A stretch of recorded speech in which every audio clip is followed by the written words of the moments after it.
I think it's definitely better to take a second language. You develop more neurons in your brain. It's kind of like studying piano.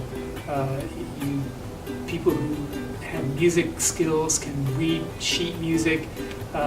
They develop a different skill set, both mentally and physically.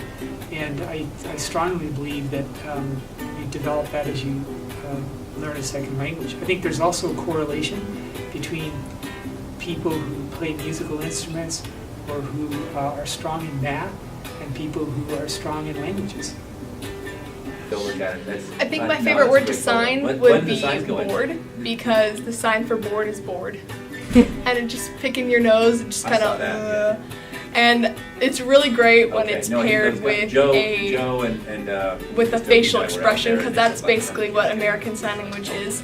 It's got a lot of expression, and it's a lot better than English, because if you just say bored, you're just okay, but bored, just like, that's a lot better, and you get the feeling of how bored they are. And that's not going anywhere. I don't know if it's given me an advantage. I think it's enhanced my life. I think it's made my life more interesting for me. It allowed me to broaden my horizons, so to speak, beyond culture, beyond my traditional work environment. I worked for many years on the border with Mexico and worked with Mexican groups. I traveled throughout Spain and Latin America, Ecuador.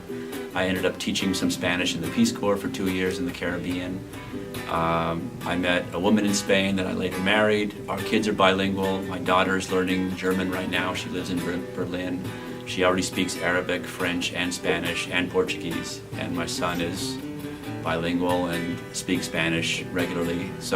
And my wife teaches Spanish at Cal Poly and is learning Italian right now because we're going to Italy this summer. So language has become a gateway to adventure and cultures and history and interesting people. So yeah, I think language in general, in any form, has broadened my life and expanded it, and maybe given me an advantage, maybe. Oh yes. I feel like I have 1 foot in Europe and 1 foot in the United States, which is really cool. I still have family in Belgium, so I've gone there numerous times and traveled in France and in Belgium, in Holland, in England, in Scotland.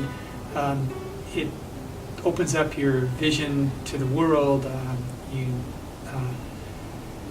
My wife speaks Spanish, so with her we've traveled to Spanish-speaking countries.